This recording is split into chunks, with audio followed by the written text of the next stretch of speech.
Hola Luis, ¿cómo estás? Daniela, ¿cómo Bienvenido. estás? Bueno, Muy muchas bien, gracias. gracias. Bueno, pues comenzamos. Hola a todos y bienvenidos a un nuevo episodio de Micrófono Abierto. Es un gusto saludarlos. El Micrófono Abierto es una iniciativa del Cuerpo Académico de Relaciones Internacionales y las Nuevas Diplomacias de la Universidad de Guadalajara y el Comité Académico de las Relaciones Internacionales de los Gobiernos y Actores Locales de la Asociación Mexicana de Estudios Internacionales, AMEI. Este proyecto lo desarrollamos el grupo de colaboradores estudiantes de Relaciones Internacionales en torno a dos ejes fundamentales, que son la formación de jóvenes divulgadores en estas temáticas y también en abrir espacios para la comunicación e impacto, además de que vinculamos el espacio académico y los actores clave que inciden en estos procesos de internacionalización de los territorios. Nos presentamos, soy Daniela Zambrano y mi compañero Guillermo Araiza. Somos estudiantes de Relaciones Internacionales de la Universidad de Guadalajara y es un placer presentarles el episodio titulado La ciudad digital, proceso de internacionalización del territorio. Es un placer contar con la asistencia de Luis el día de hoy y pues vamos a realizar esta entrevista que espero que nos enriquezca demasiado con el tema. Bienvenido, Luis. Hola, ¿cómo están, Guillermo, Daniela? Bueno, muchas gracias por la invitación a participar de este espacio tan relevante, ¿no? Siempre para mí es un placer tener la perspectiva académica y de políticas públicas para poder compartirles con ustedes un poco de la experiencia. No, gracias a ti. Vamos a empezar con,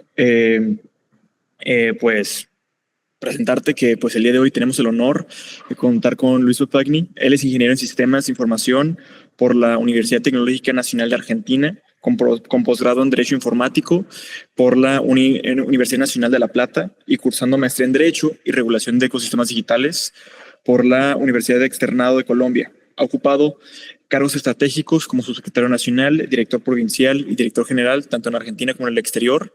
De octubre de 2022 a 2024 se desempeñó como asesor de tecnología en la Embajada Argentina en Colombia y subsecretario de Innovación Administrativa de la Nación, además de ocupar diversos cargos de gestión en la provincia de Buenos Aires. Pues es especialista en transformación pública y digital, ciberseguridad, identidad digital, firma digital y servicios de confianza. Enfoca su trabajo en la soberanía tecnológica y la gobernanza de datos. Actualmente asesora organismos multilaterales y lidera iniciativas regionales sobre infraestructura digital pública. Además de ello, complementa su labor profesional con una destacada trayectoria como docente universitario en posgrados y maestrías vinculadas a transformación digital, ecosistemas digitales, gestión del cambio y estrategias de datos. Es también autor de publicaciones especializadas en transformación pública digital, gobierno digital, GovTech e identidad digital. Bienvenido, Luis. Es un honor compartir contigo este espacio con esta base tan amplia y comprometida con el fortalecimiento institucional de lo digital. Hoy queremos dialogar contigo sobre el papel que juega la transformación pública digital en los procesos de internacionalización de los gobiernos locales y su articulación con la paradiplomacia. Entonces vamos a empezar con unas pequeñas preguntas después de este pequeño prefacio. Para empezar, ¿dónde has trabajado y por qué? Bueno, gracias, Guillermo. Ya en parte lo has comentado. Bueno, yo he trabajado en distintos niveles de gobierno, ¿no? Tanto local como nacional, y también, bueno, tuve, o mejor dicho, tengo la oportunidad de trabajar en el ámbito regional, internacional, ¿no? Particularmente en Argentina cumplí distintas funciones en cargos públicos en la provincia de Buenos Aires. Y luego tuve la oportunidad también de liderar la transformación pública digital con un enfoque federal desde la Subsecretaría de Innovación Administrativa en la Presidencia de la Nación de Argentina entre el periodo 2019-2023. También me desempeñé como agregado tecnológico en la Embajada Argentina en Colombia, desde donde impulsamos el Hub Digital Argentino en Colombia y para Latinoamérica. Bueno, y actualmente, como lo decías, estoy colaborando con organismos multilaterales como CAF, BID, acompañando obviamente procesos de varios países de la región para su implementación en temas de transformación pública digital, identidad digital, firma digital y demás. Eso fue más rápidamente mi trayectoria, ¿no? Pero de tu pregunta de por qué Creo que porque desde que ingresé en el sector público, siempre mi motivación ha sido la misma, ¿no? Participar de proyectos de tecnología que contribuyan a construir estados más abiertos, construir estados digitales, inteligentes, pero sobre todas las cosas, tratar de acercar mejores y mayores servicios a la ciudadanía, ¿no? Porque al fin de cuentas eso es lo que es un servidor público, ¿no? Tratar de acercar servicios públicos a la ciudadanía, y yo creo que los proyectos de digitalización o asimismo las estrategias de transformación digital tienen en su eje buscar mejores servicios para la ciudadanía y para todos nosotros en realidad, si estamos de los dos lados del mostrador. Así que eso en realidad es lo que me motiva a trabajar tanto en política del Estado. Muchísimas gracias, Luis. Pues un poco de contexto, los dos somos de la licenciatura de Relaciones Internacionales, somos de Ciencias Sociales, estamos en la Facultad de Ciencias Sociales y Humanidades, entonces nosotros siempre hemos visto pues trabajar en el servicio público como un camino al futuro, pero nos interesa mucho, tú como ingeniero, ¿qué fue lo que te llevó al servicio público?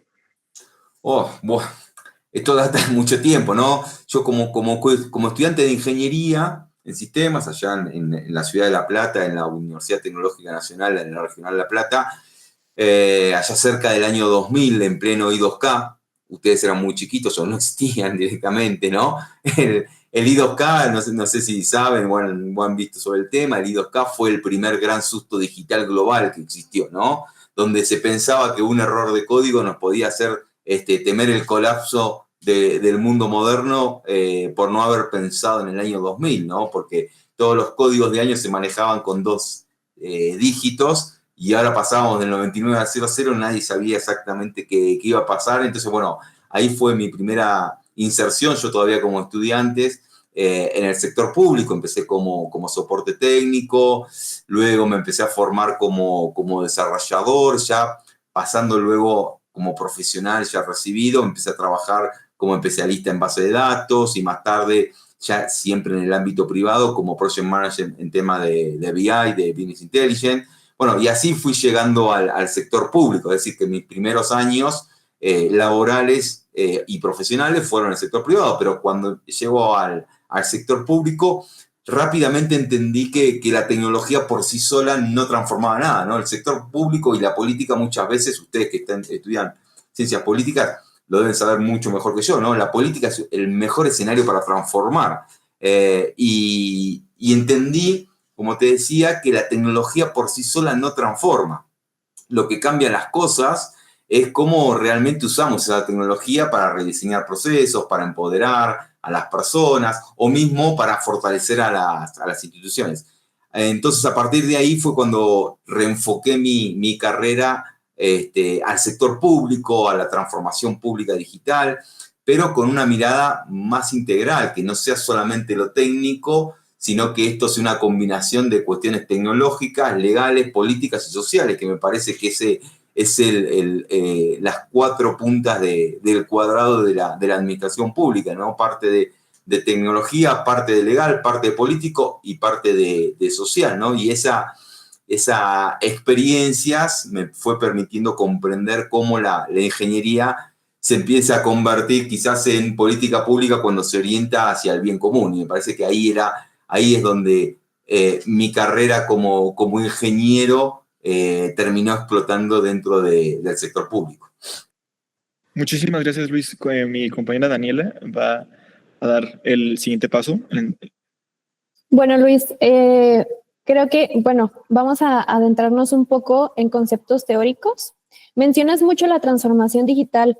Háblanos un poco sobre ella.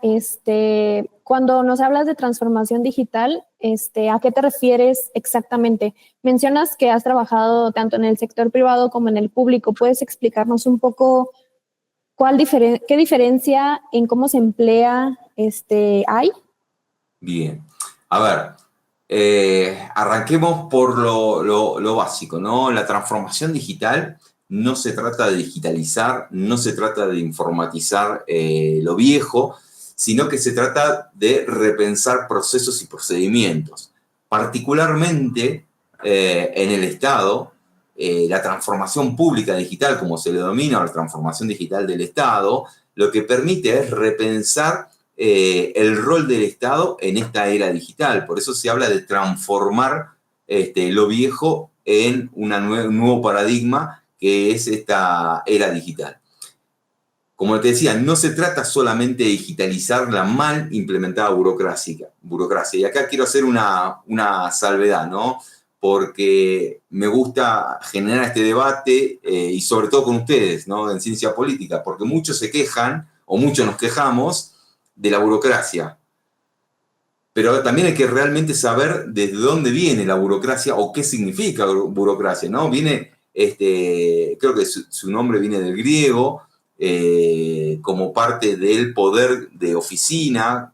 Buró es escritorio, oficina, y entonces eso es lo que determina que la burocracia es parte de la lógica del Estado ya por sí, ¿no? De hecho, los que estamos en el Estado, los que hemos estado en el Estado, la burocracia para nosotros es control. Nos sirve para controlar nuestros procesos y nuestros procedimientos, nos sirve para controlar el funcionamiento del Estado. Con lo cual, la burocracia en realidad es que ha sido mal atendida y se ha convertido en un obstáculo para la agilidad de los procesos del Estado, porque se ha implementado mal o se fue reimplementando mal al correr del tiempo, pero en sí la burocracia termina siendo parte del Estado y es necesaria para el Estado y sobre todo para los que somos o fuimos funcionarios públicos, que nos sirve como control. Yo creo que desde ahí nace el problema de revisión entre lo que es la transformación digital y lo que es digitalizar o informatizar, ¿no? Por eso, cuando partimos del tema de que la transformación pública digital implica rediseñar procesos, eliminar malas implementaciones burocráticas innecesarias, porque también es eso, ¿no? La burocracia fue mal implementada o se abusó de temas de la burocracia sin rever antiguos procesos o procedimientos. Todo esto lo que hace la transformación pública digital es mejorar la experiencia ciudadana, pero también garantizar la soberanía tecnológica y la ética algorítmica, ¿no? Porque vamos a empezar a hablar seguramente de temas de inteligencia artificial y cómo impacta la inteligencia artificial dentro del sector público. Bueno, acá tenemos que ver que los procesos de transformación pública digital tengan en cuenta la ética algorítmica, el uso de los datos propios, por eso hablo del tema de la soberanía tecnológica, y la revisión de los procesos como actualmente los conocemos o como mal se ha implementado lo que decía la burocracia. Pero no entendamos que gracias a la transformación digital la burocracia va a desaparecer. Lo que tenemos que lograr con la transformación pública digital es hacer invisible esa burocracia, es decir, lograr tener mejores servicios hacia los ciudadanos, pero sin que los ciudadanos vean a estos procesos administrativos como un obstáculo para obtener sus trámites o sus necesidades ante un Estado. Entonces, ahí creo que la transformación pública digital es como reimplementar esa burocracia y esos procesos administrativos que hoy por hoy son ineficientes y van a seguir ineficientes si no cambiamos la mentalidad y van a seguir ineficientes si los digitalizamos tal cual están, ¿no? Por eso la transformación digital, en mi experiencia, se sostiene bajo algunos o 5 pilares fundamentales, ¿no? Por empezar, una estrategia de transformación digital tiene que tener una gobernanza institucional clara, es decir, no podemos pensar en una transformación del Estado si lo planeamos desde un departamento de informática o una dirección de informática. Tenemos que pensar una gobernanza institucional clara del tema de la estrategia de transformación digital, es decir, cuanto más arriba institucionalmente esté, mejor todavía para que sea exitosa esta estrategia de transformación digital. Como segundo lineamiento que tiene que tener una estrategia de transformación pública digital es el marco normativo, ¿no? En el Estado nos manejamos por normas, por procedimientos, por resoluciones, por reglamentación. No podemos dejar afuera el marco normativo y no podemos dejar de no modernizar ese marco normativo si queremos pensar en una transformación realmente efectiva en el Estado.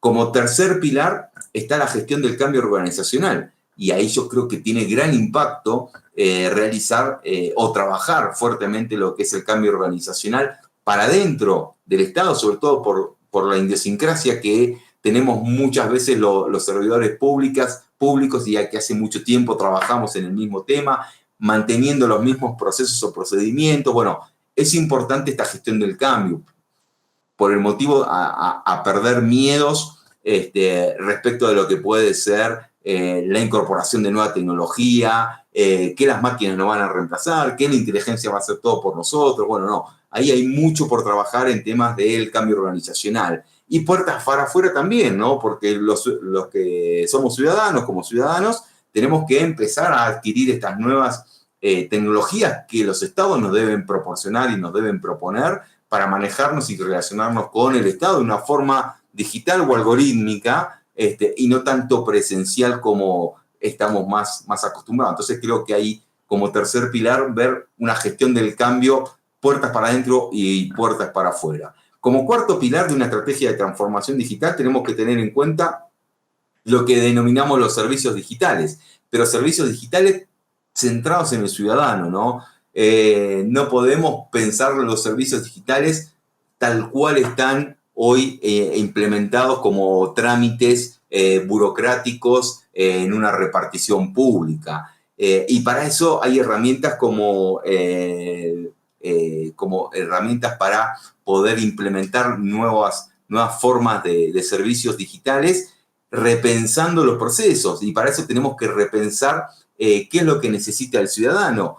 ¿Por qué muchas veces, por ejemplo, siempre pongo el caso de la licencia de conducir, ¿no? Un ciudadano que quiere una licencia de conducir no lo quiere por el carnet o por la misma licencia física para poder guardarla en su billetera o para poder llevarla en su coche. La quiere porque necesita cumplir con la obligación de poder conducir y poder manejar sin ningún impedimento legal. Entonces, ahí tenemos que empezar a repensar los procesos. ¿Qué es lo que necesita el ciudadano y qué es lo que queremos desde el Estado? Entonces, me parece que los servicios digitales centrados en el ciudadano son fundamentales para esta explosión de lo que es la transformación digital. Y como quinto pilar es el pilar de las infraestructuras y las tecnologías, ¿no? Recién ahí, fíjense que le hablé de 4 pilares y último dejé el tema de la tecnología, porque la tecnología está... hoy tenemos herramientas como blockchain, Internet de las Cosas, se está incorporando inteligencia artificial, cloud, bueno, distintas tecnologías. Las tecnologías tienen que ser un proceso mucho más llano, el de ingresar tecnología a una estrategia de gobierno de transformación digital. Entonces, la tecnología está, se puede implementar, hoy es una, mañana será otra, pero tiene que ser mucho más llano el proceso. Entonces, una estrategia de transformación digital no tenemos que atarlo a una tecnología en particular como podría ser la inteligencia artificial hoy. Porque en el día de mañana van a aparecer otras tecnologías y la estrategia de transformación digital para un Estado es algo que empieza en una fecha determinada, pero no tiene una fecha de fin, porque no es un proyecto de implementación de tecnología, es una estrategia que adopta un Estado, un gobierno, para poder transformar justamente cómo se funciona. Todo esto que se los comentaba es la transformación pública digital que puede llegar a tener un Estado hoy, desde su lógica de Estado, ¿no? ¿Qué es lo que debe cumplir un Estado? Si esto lo trasladamos al sector privado, tenemos que rever cuáles son esos 5 pilares. Quizás el marco normativo no lo tengamos en cuenta porque el sector privado, una empresa, puede hacer transformación digital sin tener en cuenta quizás un marco normativo interno que tenga. En el cambio, en el Estado, me parece que es uno de los pilares fundamentales. Y los objetivos, obviamente, de la estrategia de transformación digital del Estado son distintos a la estrategia de transformación digital del sector privado, porque el Estado lo que busca es ofrecer mejores servicios a la ciudadanía, responder con el bien común a la ciudadanía. Y las empresas lo que buscan con su transformación digital, ser más productivos, tener mayor ganancia. Entonces, creo que hay diferentes conceptos de la transformación digital, sea para el sector público que para el sector privado. Buenísimo, nos diste una respuesta súper enriquecedora. Pero bueno, continuando con esto de la transformación digital, mencionas el gran susto que se tuvo en el 2000. Y a lo que nos contaste, pues has estado como en este proceso desde ese entonces, ¿no? ¿Cómo ha sido ese proceso a lo largo del tiempo? ¿Crees que la evolución hacia esta era como más digital, como más hacia ese lado, ha evolucionado en las formas de internacionalización o la vinculación que se tiene en quizás las provincias, ciudades más pequeñas, con actores globales, regionales? ¿Crees que Sí, ha ayudado a potenciar a las ciudades y a las regiones en general? mira, justamente gracias a la tecnología, la internacionalización subnacional dejó de ser solo diplomacia paradiplomática o de convenio de cooperación. ¿Ah? Digo, hoy las ciudades se internacionalizan a través de sus plataformas digitales, su capacidad de atraer talento, sus formas de traer nuevas inversiones tecnológicas, o incluso mismo en la participación de redes globales, como puede ser el City Coalition for Digital Rights o el G20 Digital, ¿no? Hoy las herramientas digitales les permiten a los estados subnacionales proyectar una identidad propia local al mundo y quizás conectarse con otros actores sin pasar por los canales tradicionales como hoy lo conocemos, ¿no? Por eso hay muchas veces conflictos entre el Estado nacional y subnacional, porque hoy los estados subnacionales ya tienen un potencial de acceso a las conexiones que antes sin la digitalización no lo podían lograr, ¿no? Pero también acá exigen nuevas formas de capacidades de gestión pública, temas de interoperabilidad, temas de seguridad. Bueno, hay que repensar muchas de estas cuestiones. Y vos, ahí, Daniela, recién me preguntabas cómo lo vivía yo todo esto desde el año 2000, que sí, realmente desde el año 2000 es que estoy desempeñándome en este tema de transformación digital. Bueno, en ese momento quizás el nombre de transformación digital no era tan marketinero como soy, ¿no? Digo, se sabía, pero no se escuchaba tanto, digo. Y particularmente he podido participar de todo el progreso de un estado, de los estados, respecto a la incorporación de tecnología. Y creo que termina impactando hoy, sobre todo en los estados subnacionales. ¿Por qué lo digo? Porque la transformación digital no es algo, como le decía, que se evidencia hoy y que tuvo mucho auge y mucha repercusión a partir de la pandemia, ¿no? Que tantas cosas malas trajo, pero bueno, impulsó mucho la transformación digital. La transformación digital viene desde los años 90 y pico, ¿no? Del siglo anterior, en el sentido de que con la aparición de Internet, los estados empezaron a ver la tecnología como un aliado en todos sus mecanismos transaccionales o todos sus procedimientos. Si nos replanteamos esta visión en los años 90 y pico, vamos a ponerlo de 2000 como para poner un número cerrado, los estados empezaron a subirse a Internet con una visión unidireccional, es decir, se planteaban las páginas web de las organizaciones, de los estados, de las presidencias, para compartir información con la ciudadanía. Es decir, el Estado publicaba lo que quería informarle a la ciudadanía. El canal era unidireccional, del Estado hacia la ciudadanía. Ahí, con ese surgimiento de Internet y el uso de Internet en los estados, nace lo que se conoce como gobierno electrónico, ¿no? En esa época fue las primeras incursiones de los estados en el gobierno electrónico. De ahí pensamos a incorporar nuevas tecnologías a los estados, tecnologías que nos permitían quizás completar un formulario en línea, sacar un turno a través de Internet, comunicarnos a través de un mail, poder escribirle algo a alguna entidad. Entonces empezamos a ver que el gobierno electrónico, que era un canal unidireccional, pasaba a ser un canal bidireccional, es decir, el Estado comunicaba, pero también los ciudadanos podíamos comunicarle al Estado algo, podíamos informarle algo a través de un formulario, podíamos solicitarle algo a través de algún recurso tecnológico que estuviera implementado, y ahí es lo que nace la era del gobierno digital. Pasamos de un gobierno electrónico a un gobierno digital. que es prácticamente el mundo en que estuvimos desarrollándonos hasta hace un par de años, donde los estados empezaron a conocer más de nuestra información, nuestros datos, empezaban a incorporar cada vez más datos que nosotros le brindábamos como ciudadanos o como personas naturales o como personas jurídicas de las empresas. Empezaron a manejar un volumen muy importante de datos que lo fueron convirtiendo en información que les podían dar respuestas mucho más rápidas a la ciudadanía, ¿no? Ese volumen de datos que muchos estados manejan los convierte en información a través de procesamiento de datos, combinaciones y demás, y lo que tienen es respuestas mucho más rápidas y respuestas mucho más inteligentes, cercanas a lo que la ciudadanía quiere. Ese es el tercer momento, la tercera era de la incorporación de tecnología en los estados, que se llama gobierno inteligente. ¿Qué es lo que estamos viendo hoy, no? Que las respuestas son mucho más inmediatas, que podemos chatear con un bot chat y nos va respondiendo sobre cuestiones de trámites o servicios que ellos requieren del Estado. Entonces pasamos de un gobierno electrónico a un gobierno digital, de un gobierno digital a un gobierno inteligente. ¿Y qué nos espera a partir de esto? ¿Qué es lo que van a tener que incorporar los gobiernos nacionales y sobre todo los gobiernos subnacionales para dar respuestas a servicios que les exige la ciudadanía?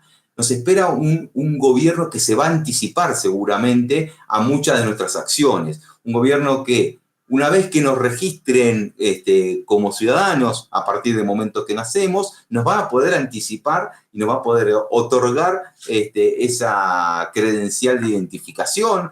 A los 5 o 6 años nos va a poder proponer un jardín de infantes, una escolarización. A los 18 años nos va a poder proponer unos estudios universitarios o una salida laboral.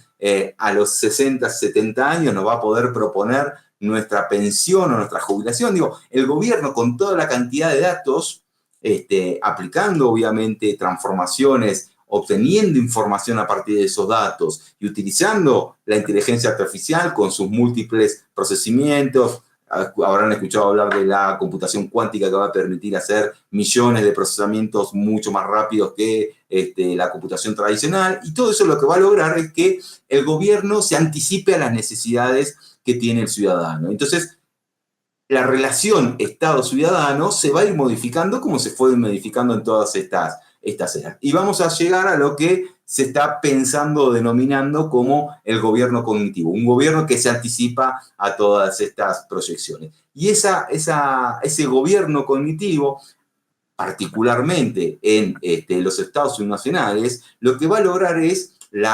entrecruzamiento de información y la internacionalización, obviamente, de estos estados subnacionales para poder brindarle mejores servicios a las ciudadanías, servicios de inversión para sus empresas, comercialización a través del comercio exterior de las empresas locales. Bueno, todo esto del gobierno cognitivo va a lograr explotar muchísimo más lo que es la internacionalización subnacional. Muchísimas gracias, Luis. Esta respuesta muy, muy plena y me hace preguntar otra cosa. Mencionaste como varias etapas. Primero como el gobierno electrónico, que pasa a ser como un gobierno digital. Luego evolucionamos a el gobierno inteligente, que es donde nos ubicamos en el presente, y se espera evolucionar en el futuro al gobierno cognitivo, donde ya se puede, pues, que el gobierno pueda anticipar pues las necesidades del ciudadano. Lo que nos surge como pregunta es ¿cómo podemos como valorar o cómo podemos como medir esas etapas? Como, por ejemplo, hoy en día decimos que estamos entrando a un gobierno inteligente. ¿Cuáles son las capacidades que tiene un gobierno que lo cataloga como inteligente y que lo puede catalogar como gobierno digital, pero que faltan 2 años? ¿Cuáles son las mediciones? ¿Cuáles son los rubros para poder decir que pasa uno o pasa otro? Sí, a ver. Partamos de la base que vamos a tener una brecha muy grande entre estados subnacionales y estados nacionales.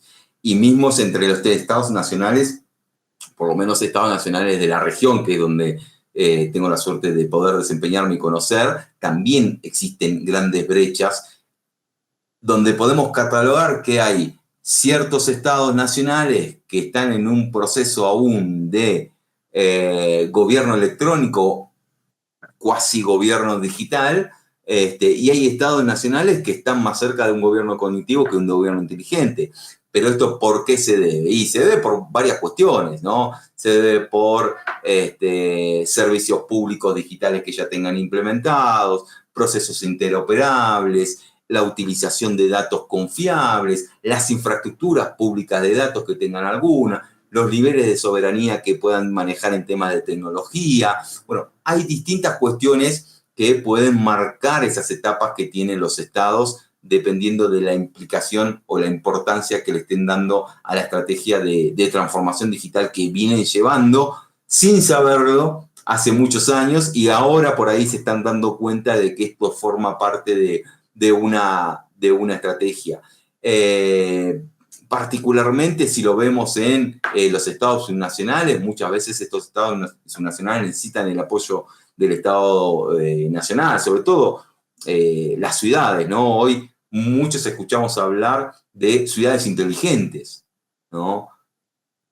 Pero no tenemos realmente hoy la definición de qué es una ciudad inteligente, ¿no? Porque yo puedo salir a la calle y pongo sensores de una ciudad, en los semáforos para poder medir el tráfico, pero si yo no hago nada con esos datos que estoy midiendo, más que mediciones, eso es una ciudad digital, no es una ciudad inteligente, porque inteligente sería poder aprovechar los datos de la sensorización de un semáforo y poder regular los tiempos de tráfico, los tiempos del semáforo en rojo y demás. Así como ese hay montones de casos que podamos ver, pero acá lo que quiero destacar es ciudad inteligente o estado inteligente o estado digital, depende cómo utilizamos lo que la tecnología le está brindando, en la incorporación de la tecnología hoy nos está brindando, ¿no? Cómo aprovechamos esos datos, qué explosión de esos datos estamos teniendo, si solamente lo hacemos para medir, si lo estamos administrando, ¿no? Por eso hablo también de las infraestructuras públicas digitales. Y hacia ese camino de las infraestructuras digitales que vamos, infraestructuras que están incorporando inteligencia artificial, ¿qué inteligencia artificial usamos, no? Porque hoy inteligencia artificial que nosotros conocemos, por lo menos en los países de la región, somos consumidores, no somos productores. Y esa inteligencia artificial que queremos implementar en los estados viene con otra idiosincrasia, viene con sesgos que previamente nosotros no los teníamos en cuenta, pero como fueron programados en otra parte del mundo, no se tienen en cuenta en esta región, entonces tienen sus propios sesgos algorítmicos que nosotros vamos a tener que tener en cuenta. Entonces, ahí empezamos también a tener muy presente lo que es la soberanía digital, la infraestructura de datos, empezar a dejar de ser consumidores de tecnología o de inteligencia artificial en particular, para empezar a ser productores. Por eso es tan importante, ¿no?, tener presente la interacción de los estados de la región, ya sean nacionales o subnacionales, ¿no? Porque obviamente que la tecnología, como les decía, rompió esas fronteras físicas que conocíamos, y hoy los estados subnacionales pueden conformar distintos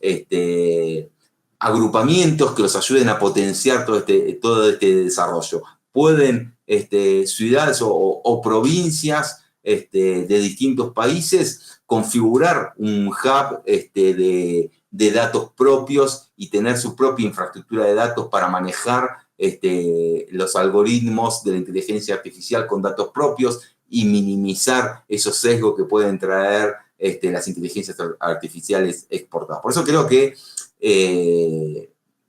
tenemos que tener en cuenta primero qué estado queremos o qué estado tenemos, ¿no? Les hablaba de ciudades inteligentes. Es muy bonito decir, estoy programando una ciudad inteligente o vivo en una ciudad inteligente, pero las ciudades hoy son más que inteligentes, son ciudades digitales y conectadas. Y a partir de esas ciudades digitales y conectadas, ¿qué recursos propios pueden generar de datos para ser inteligente. Y ahí en ese procedimiento de generar esos recursos de datos está el tema de la interoperabilidad, que trasciende las fronteras y permite, obviamente, que estos estados subnacionales a su vez se conecten entre sí y que potencien todo este ecosistema para ayudarlo justamente a ir pasando de un modelo de Estado digital a un modelo de Estado inteligente y ojalá que a un modelo de Estado cognitivo. Muchísimas gracias, Luis. Un poco de contexto aquí en México. Bueno, la presidenta Claudia Sheinbaum acaba de crear una nueva Secretaría de Estado que es la Agencia de Transformación Digital y Telecomunicaciones. Lo que se me hace importante rescatar de este caso es que esta agencia fue creada a partir de los resultados que tuvo la agencia que ella creó cuando fue alcaldesa de Ciudad de México. Antes de pues, la Agencia Nacional, ella había creado la Agencia Digital de Innovación Pública, que pues tenía como metas, pues iniciar como en sus palabras, como iniciar como una mudanza digital de servicios públicos.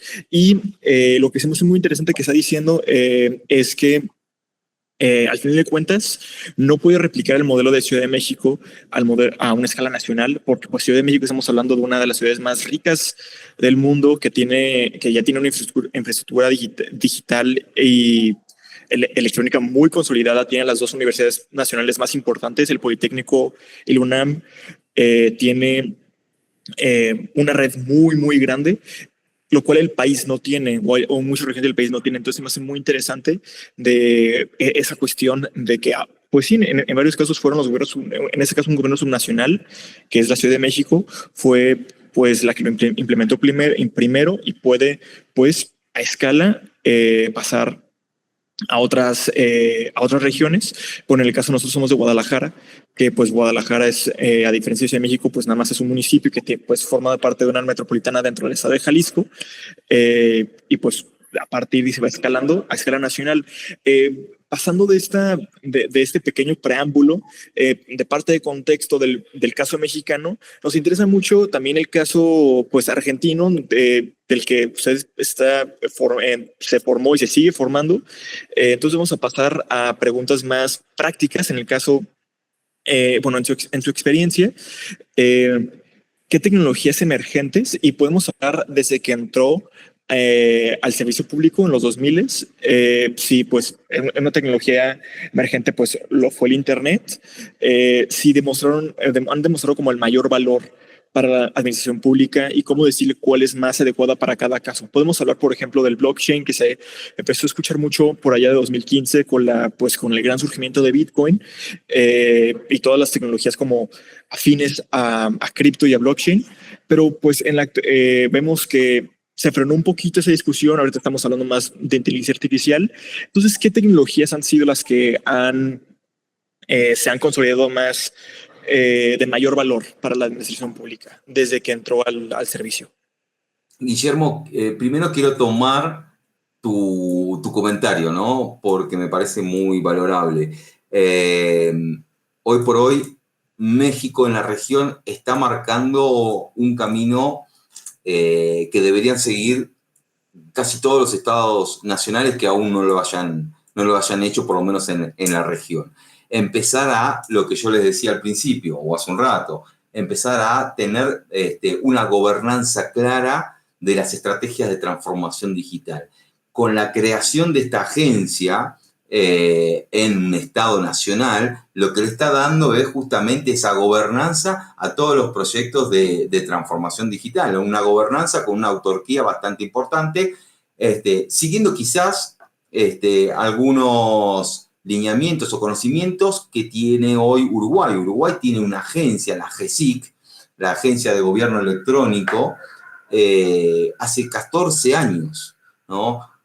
Uruguay, siendo un país muy chiquitito, impulsó todo el tema del desarrollo tecnológico desde el sector público nacional muy fuertemente. Hoy dentro de su PBI, todo lo que sea desarrollo tecnológico, no me acuerdo exactamente qué porcentaje, pero muy importante la exportación de servicios de tecnología que tiene que tiene Uruguay, pero esto se basa en una política de hace 14 años, donde se entendió que la tecnología tenía que tener un marco de gobernanza claro, que tenía que estar sentado, como yo muchas veces digo, en las mesas chicas de las decisiones nacionales, ¿no? Porque iba a pasar todo por la tecnología y realmente hoy está pasando todo por la tecnología, ¿no? Digo, implementar un servicio, implementar una métrica, buscar resultados rápidos, llegar al ciudadano de distintas formas, termina siempre involucrado la tecnología. Entonces, darle una gobernanza clara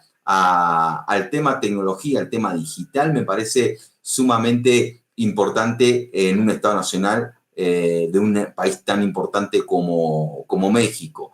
Ahora bien decías, no es lo mismo la agencia o la gobernanza del tema de tecnología que tenía la actual presidenta en la Ciudad de México que la que tiene ahora a nivel nacional. Y eso es obvio que no va a ser así porque la diversidad que tiene todo el país, hay que contemplar absolutamente todo y la estrategia tiene que estar muy vinculada o muy centrada en el ciudadano. Entonces, vamos a tener distintos accesos a la tecnología por parte de los ciudadanos. Hay una brecha muy importante todavía que hay que saldar, sobre todo en todos los países de la región. Hoy yo estoy en Bogotá, estoy en Colombia, y la brecha tecnológica todavía con las zonas rurales, con las zonas más desprotegidas todavía es muy, muy grande.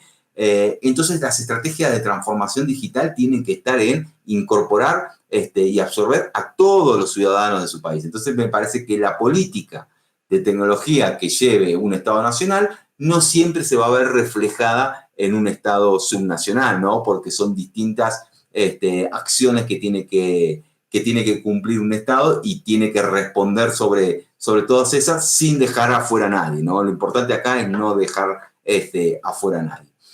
Eso con respecto al tema institucional que quería hacer énfasis, porque me parece que es hoy en el contexto regional, estas decisiones presidenciales de México son muy importantes para el resto de la región, donde creo que varios países tenemos que repensar esa gobernabilidad del tema estratégico como hoy es los temas tecnológicos. Y en particular a las preguntas que me hacías respecto de qué tecnologías emergentes creo que han sido o son importantes para los estados, de nuevo, tendríamos que empezar a mirar, a hacer un poquito de historia. Obviamente que Internet fue un disruptor, no solamente en los estados, ¿no? Fue un disruptor a nivel mundial, como lo es hoy la inteligencia artificial. Yo creo que pasamos de Internet a la inteligencia artificial y en el medio pasaron muchas cosas que ya ni nos damos cuenta, pero me parece que son los grandes disruptores que podemos considerar de la era actual, ¿no? Internet, ahora la inteligencia artificial.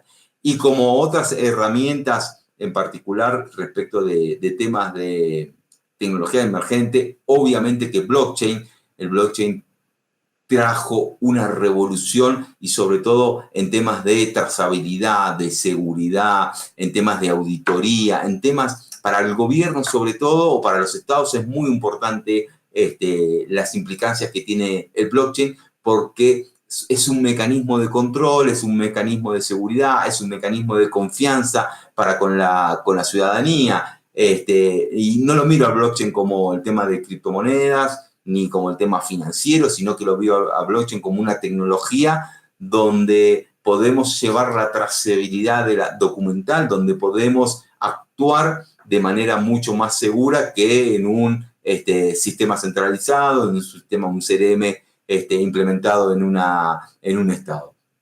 Por eso creo que la tecnología blockchain es uno de los grandes componentes y me parece que el tema hoy que está por salir a flote muy fuertemente, que es también desarrollado sobre el blockchain, este tema de identidad digital. Pero así como pasó blockchain, también pasaron otras tecnologías que quizás no fueron tan disruptoras, pero que sí que fueron parte de estas tecnologías emergentes. Tecnologías que quizás ni siquiera llegamos a verlas implementadas en gran medida, ¿no? El tema de el metaverso, por ejemplo. El metaverso apareció con muchísima fuerza parecía que el metaverso se iba a imponer en nuestras vidas como parte de nuestro relacionamiento social y cultural y relacionamiento también con el sector público, ¿no? Parecía que íbamos a poder ir a una oficina a través del metaverso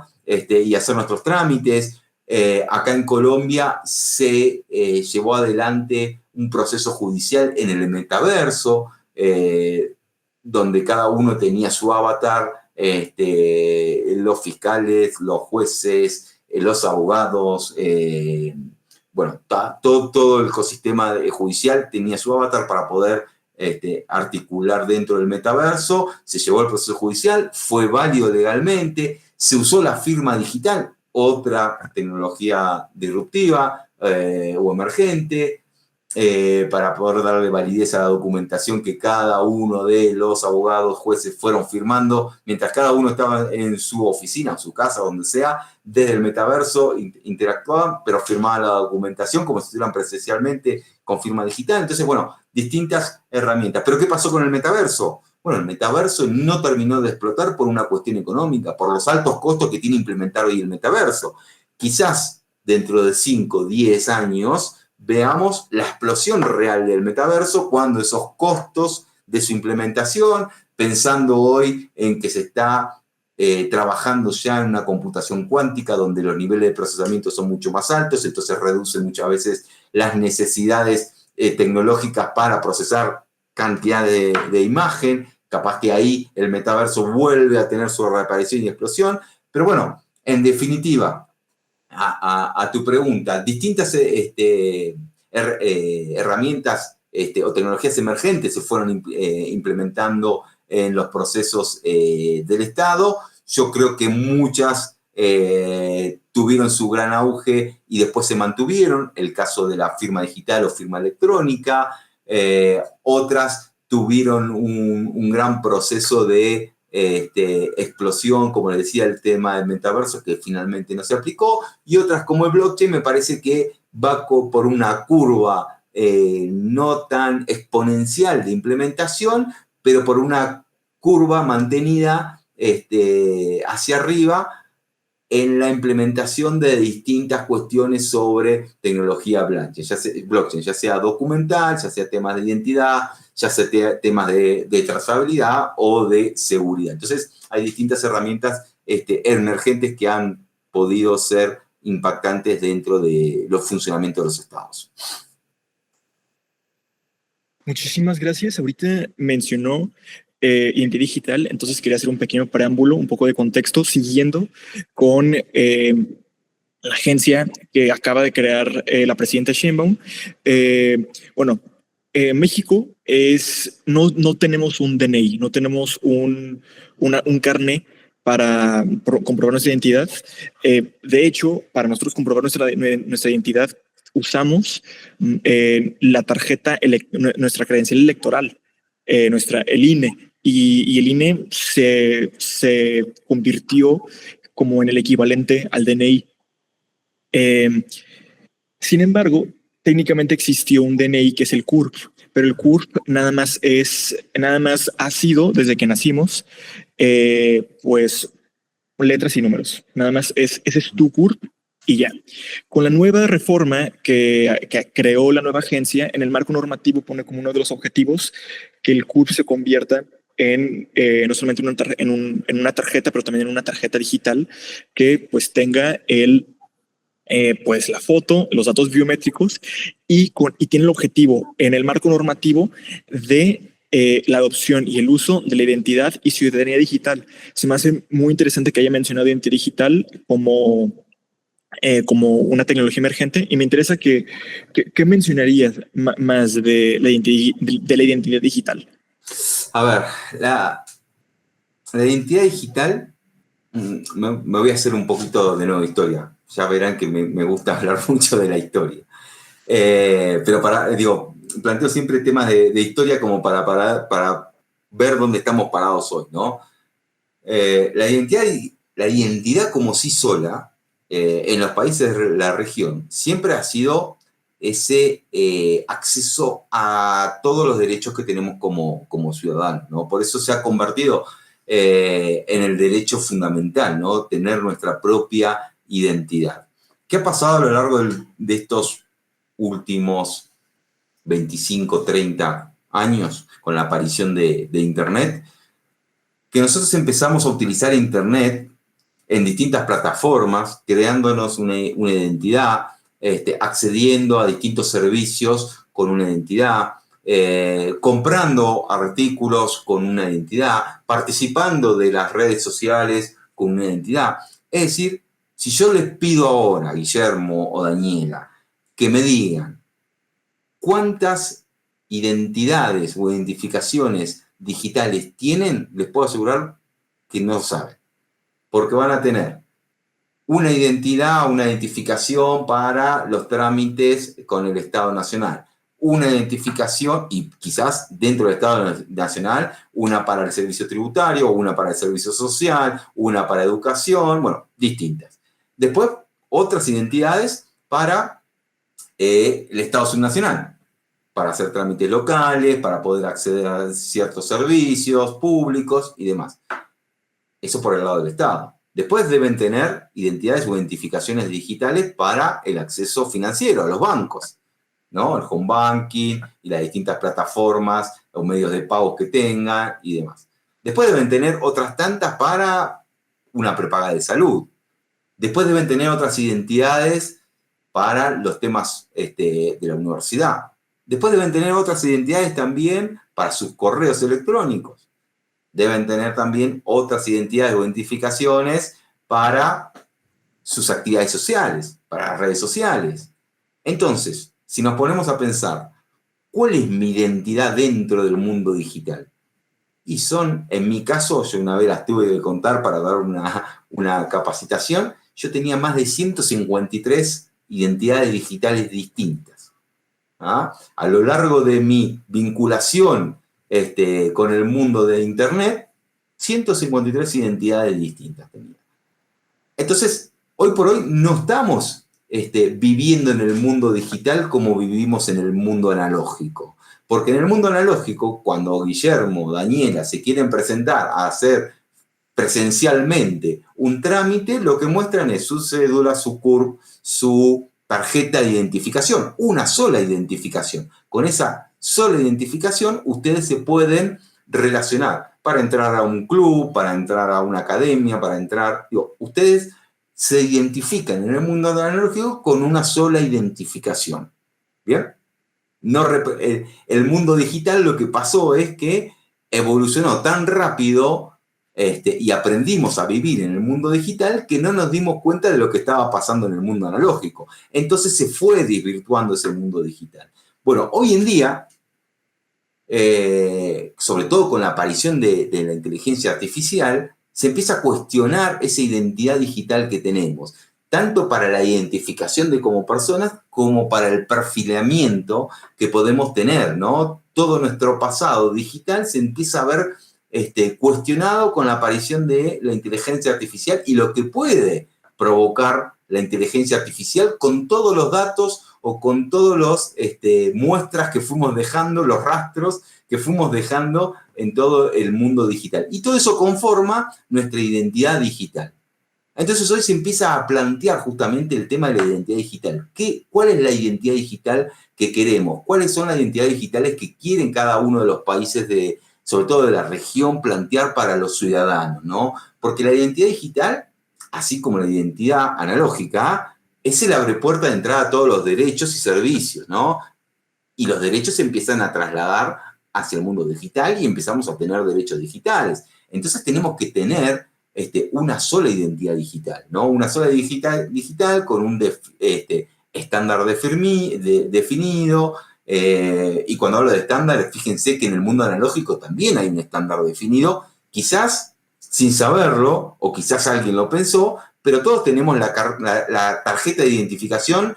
Acá no tengo una billetera, pero si yo agarro mi billetera, la tarjeta de identificación es rectangular, y seguramente la de ustedes también. Y las tarjetas de crédito son todas rectangulares, ¿ah? Y entran todos en una billetera. Bueno, toda esa estandarización del mundo analógico tenemos que llevarlo ya al mundo digital, ¿no? Para permitir garantizar distintos accesos a derechos, para poder realizar un trámite, para poder facilitar y simplificarle la vida al ciudadano y no tener 153 usuarios para hacer un trámite y hacer otro y llevar un documento y presentar en una entidad pública que me otorgó mi identidad, presentarle mi identidad. Digo, todo eso está llevando a que se ponga en jaque el tema de la identidad digital, ¿no? Pero así como se puso en jaque y hoy muchas veces se habla de hackear el Estado, pero de buena forma, romperlo y volverlo a repensar, bueno, se está repensando cómo es esa identidad digital, desde lo local hasta lo nacional, hasta lo regional, ¿no? Si vemos el caso de la Unión Europea sacó el reglamento de la Unión Europea conocido como eIDAS 2, porque ya tenían el eIDAS 1 del año 2013, el año pasado lo actualizó, y está poniendo como obligatorio que todos los países de la Unión Europea utilicen un estándar de identidad digital que sea válido para toda la Unión Europea. Es decir, que a partir del año que viene, de enero del 2026, un ciudadano español va a tener una identidad digital que se la va a otorgar el Estado, pero esa identidad digital va a ser válida en Francia. Es decir, Francia, sin tener los datos centralizados de los españoles, va a poder dar por válida esa identidad digital, como pasa hoy con nuestros pasaportes, ¿no? Yo voy con un cartón físico a España y en España me van a dar por válido que ese cartón físico es legal y que me lo emitió Argentina. Entonces, en la Unión Europea ya está pasando y ya va a pasar que las identidades digitales emitidas por los propios países de la Unión Europea van a ser válidas porque respetan un estándar.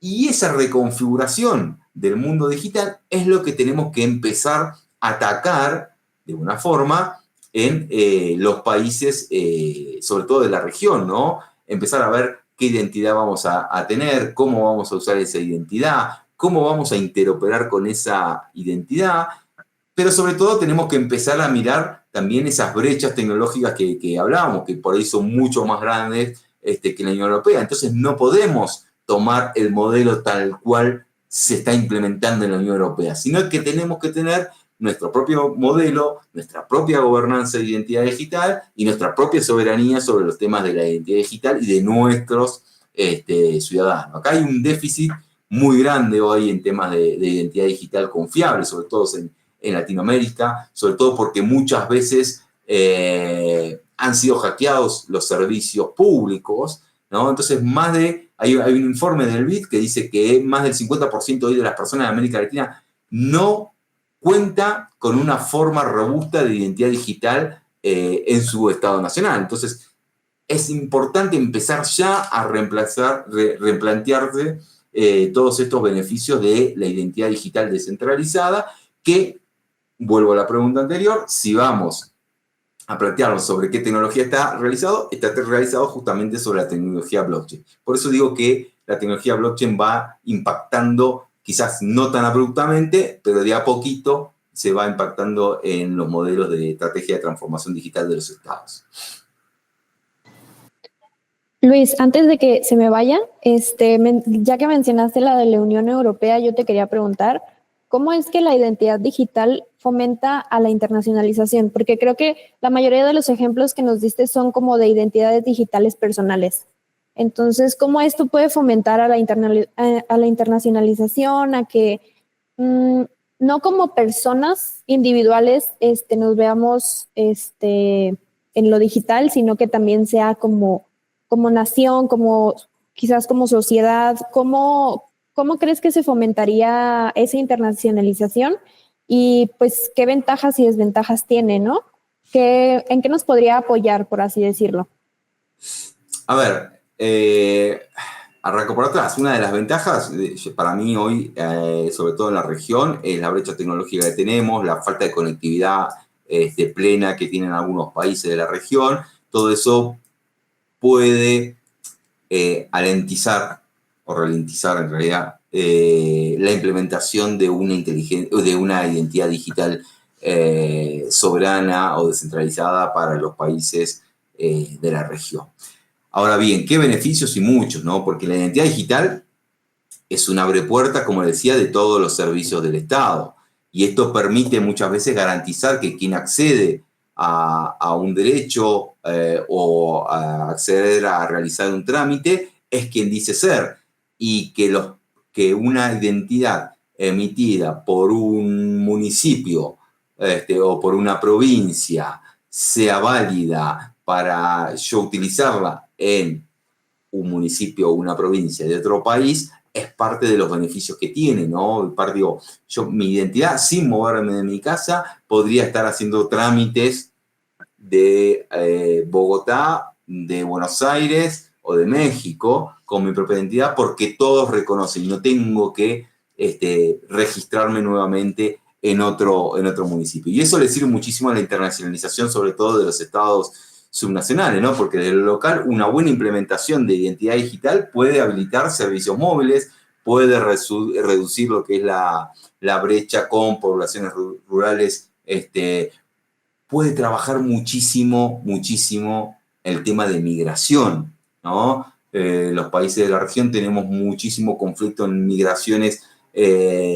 no legales, no quiero decir ilegales, pero quizás no legales, y el tema de la identidad nos puede muchísimo a regularizar ese tema y que una persona migrante que esté pasando de un país a otro y esté en una ciudad pueda realizar sus trámites sin necesidad de andar buscando la forma de validar su propia identidad simplemente con reconocerla. Digo, los que hemos sido migrantes, hasta legales, como es mi caso, digo, tenemos ciertas demoras en muchas tramitaciones. Yo apenas aterricé en Bogotá, por ejemplo, no podía tramitar sacar un teléfono celular con una línea local, porque como yo era extranjero y no podían validar mi identidad, necesitaba tener una identidad que me la dé Migraciones de Colombia para poder adquirir una línea telefónica local, ¿no? Digo, entonces, todo eso, y fíjense que yo migré de forma completamente legal,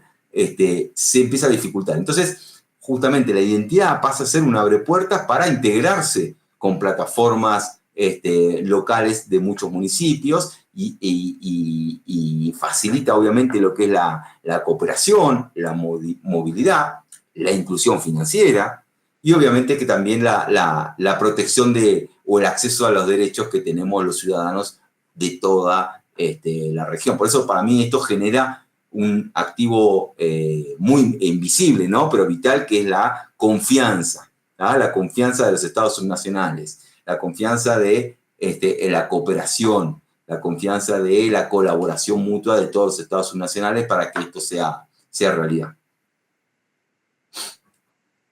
Muchísimas gracias. Ahorita mencionó también la parte de los gobiernos locales, específicamente mencionó municipios, ciudades, mencionó el caso de Bogotá, de Buenos Aires, y de cómo sus procesos de digitalización ayudan como pues a la paradiplomacia de ciudades, y cómo la respuesta ha sido como al menos en la Unión Europea, es la estandarización.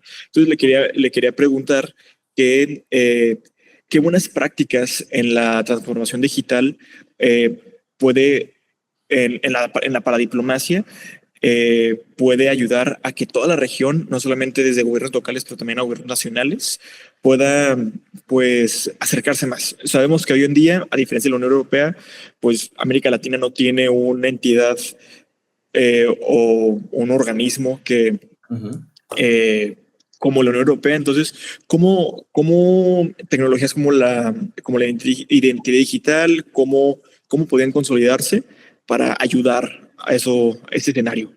Excelente pregunta, Guillermo. Podría también hablar un poquito de la historia acá, porque herramientas como la identidad digital también es la firma digital. La firma digital en los países de la región tienen leyes de aplicación del año 2000, 2001, 2002, 2003. Los países de la región empezaron a implementar la firma digital en esa época. Argentina en el año 2001, Colombia sacó la primera ley de firma digital en el año 2000, Uruguay saca la primera ley de firma digital en el año 2002. Bueno, los países de la región empezaron a implementar la firma digital en esa época. Pero ¿qué pasó? Cada uno de los países de la región empezó a implementar la firma digital a partir de sus propias políticas y su propia infraestructura y su propia definición de estándar. ¿Ah? Algunos tomaron un estándar que estaba ya desarrollado en Europa, otros tomaron un estándar asiático, otros se tomaron... Cada uno de los países de la región, sin una gobernanza clara, que es lo que estabas planteando, implementaron la firma digital de distintas formas en de forma local. ¿Qué pasó con el tiempo? Se empezó a ver el potencial que tenía la firma digital y cómo esa firma digital podía afirmar que un documento que yo firmara con mi firma digital emitida en Argentina podía ser válida en Colombia. Es decir, que nadie tuviera que salir a validar que esa firma era realmente mía, sino solamente por tener una cadena de confianza emitida por Argentina, ya Colombia lo tomaba como tal porque el estándar era el mismo, porque conocía su infraestructura, ¿ah? Pero ¿qué pasa? Al día de hoy, un documento firmado en Argentina no es válido en Colombia. ¿Cuáles fueron las buenas prácticas? Las buenas prácticas fue, por ejemplo, encontrar un marco de gobernanza como es el Mercosur, donde los países pertenecientes al Mercosur en el año 2019, 5 de diciembre de 2019, firman un acuerdo de Mercosur para el reconocimiento de firma digital. A partir de ahí, los países debían confirmar ese acuerdo en sus poderes legislativos, como pasa cada acuerdo que se produce en el Mercosur, y establecer una relación binacional entre los países que decidan implementar la firma digital transfronteriza para pensar a reconocer sus estándares y su tecnología. Lamentablemente hubo que hacerlo de esta forma. ¿Por qué? Porque, como te decía, teníamos distintos estándares. Entonces, Argentina tomó la posta año 2019, 2020, 2021 y encabezó la implementación de la firma digital transfronteriza, acordando y validando primero con Uruguay, que se termina validando e implementando la firma digital transfronteriza año 2021, luego con Brasil, año 2022, luego incorpora a Chile, año 2023, con lo cual hoy un documento firmado digitalmente en Argentina es válido sin ninguna revisión de nada en Uruguay, en Brasil, en Chile y viceversa de estos países. Ese modelo fue el que se encontró por no existir una gobernanza clara y por no haber tenido desde el inicio una implementación coordinada entre los países. Justamente porque en América Latina y el Caribe no tenemos un organismo como la Unión Europea, que nos junta a todos. Ahora bien, con el tema de identidad, se está tratando de buscar distintos organismos, CEPAL, CELAC, ver si el BID o CAF pueden actuar de gobernanza del tema de identidad digital para que las implementaciones desde los estados nacionales sea por lo menos coordinada.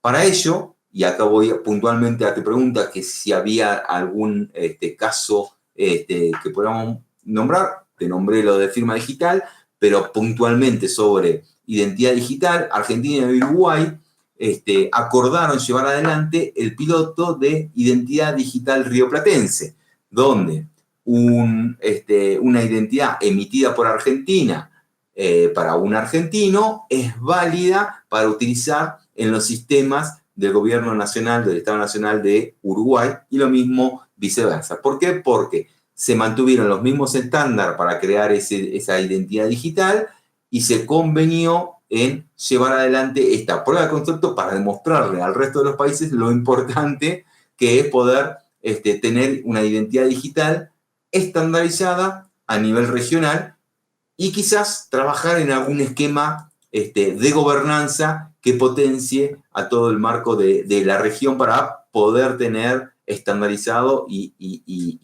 llevar adelante una implementación de temas de identidad digital que potencia finalmente a cada uno de los países y obviamente termina siendo un beneficio para los ciudadanos de la región. Muchísimas gracias, Luis. Nada más, una pequeña pregunta. Bueno, mencionó a CELAC, a CEPAL, incluso el BID como actores que pueden caminar a que se logre esta como estandarización de la identidad digital para servir pues para diplomacia de la región, de las ciudades de la región. Y quería preguntar también, por ejemplo, un poco de cambio en contexto mexicano, pues esta nueva agencia que le comentó que tiene como objetivo la creación de la identidad digital, apenas acaba de pasar al Senado, pasó la reforma al Senado el 30 de julio, el 30 de junio, exactamente hace un mes, es decir, como apenas acaba de entrar al marco normativo, por lo que todavía no existe una estrategia de cómo se va a implementar. Pero quería preguntar que si no llegara a estandarizarse con, por ejemplo, por los procesos de Argentina o de Uruguay, si hay una forma que haya como una entidad digital como ya existente que pueda como transformarse o moldearse a una estandarización, como para ir cerrando un poquito con Sí, acá, Guillermo, lo primero que hay que ver son los distintas, cómo interoperar entre los distintos países, ¿no? Y hay que establecer las reglas de juego para interoperar en distintos países. Si nosotros esperamos, y sea identidad, o sea un documento digital, o sea firma digital, digo, ¿cómo interoperamos entre los distintos países? Si nosotros esperamos a que todos los países de la región se pongan de acuerdo de forma binacional, es decir, uno a uno, obviamente no vamos a terminar nunca, o vamos a terminar cuando todo esto ya haya pasado. Yo creo que hay que empezar a apoyarse en organizaciones, como decía, CELAC, o mismo en la red FEAL, que es la Red de Gobierno Electrónico para América Latina y el Caribe, que está promocionado por el BID, CAF y la OEA, que ya existe un marco de gobernanza para temas de tecnología, que ya se han, de hecho, la medida del Mercosur nace en realidad de un pedido de la red GEALC, por temas tecnológicos, se lleva al Mercosur todo el trabajo hecho de la red GEALC. Yo creo que acá la red GEALC puede ser potencialmente el factor de gobernanza para juntar a todos los países de la región en definiciones de estándar o mecanismos de convivencia digital de todos los países de la región. Y en ese marco de la convivencia digital, la definición que tome México, si llega a ser distinta de la definición que tome los países del Mercosur, bueno, habrá que encontrar la metodología de interoperar entre distintos estándares, que siempre desde el punto de vista tecnológico se puede, pero va a haber que, creo que desde el punto de vista del marco normativo, buscar alguna estrategia de acuerdo entre los países que tengan un determinado estándar con los países que tengan otro estándar distinto. Muchísimas gracias. Bueno, Luis, pues muchísimas gracias por esta gran entrevista. Nos has dado una charla enriquecedora y creo que es muy interesante todo lo que nos has contado. Para ir cerrando este episodio, ¿te gustaría compartirnos una breve conclusión con todo lo que nos has platicado, un mensaje final, que sea un poco breve, unos 5 minutos quizá? Sí, a ver, nada, primero felicitarlos por el espacio. Me parece que tener este tipo de espacio lo que hace es visibiliza un montón de cuestiones que por ahí estamos muy tapados de otros temas y no vemos lo que está pasando en materia de gobierno digital, gobierno inteligente, hacia dónde van los gobiernos hoy, cómo se están transformando los gobiernos, ¿no? De hecho, y esto me autoespoleo, pero junto al doctor Alejandro Prinz, que fue un colaborador mío cuando yo trabajaba en Argentina y es un académico muy reconocido en Argentina, hemos desarrollado una serie de publicaciones donde reunimos las distintas visiones de cada uno de los países de la región en temas de tecnología, implementación y transformación digital, ¿no? Me parece que este medio que ustedes están utilizando para dar a conocer temas de paradiplomacia, temas de integración entre ciudades, es muy bueno para visibilizar temas como yo les planteaba el tema de la transformación pública digital. Así que nada, ojalá que estos conceptos que les puede acercar, temas de transformación digital, en particular temas de identidad digital, sirvan mucho para sus desempeños académicos, sirvan también para el conocimiento de la gente, saber que hay gente que por detrás estamos pensando en cómo reestructurar y estructurar estos problemas de transformación digital dentro de los países de la región. Y nada, bienvenido todos los comentarios y todas las preguntas que quieran hacerme. Mis contactos son públicos, así que los pueden buscar por cualquier lado, así que quedo abierto a cualquier consulta, cualquier comentario o cualquier opinión que quieran hacer. Perfecto. Oye, Luis, y respecto a estos temas, ¿crees que puedas compartirnos algunos repositorios, además del que tú estás formando, más repositorios, libros, para que quienes nos escuchen pues tengan la oportunidad, en caso de que se hayan quedado con dudas o que les haya picado la curiosidad, ¿tienes algunos textos, repositorios que nos puedas recomendar?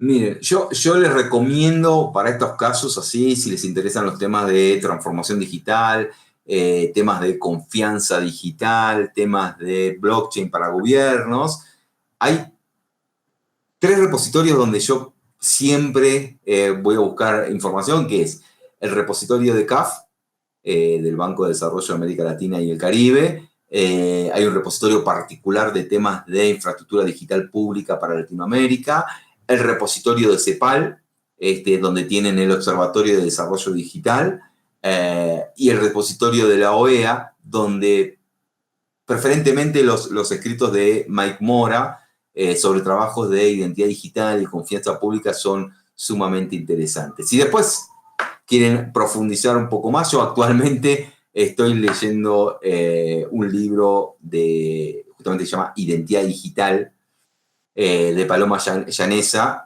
una española, que plantea cómo justamente la identidad digital está transformando todos los vínculos sociales en Europa y los vínculos de la sociedad con el Estado y el sector privado. Me parece es muy llano para leer.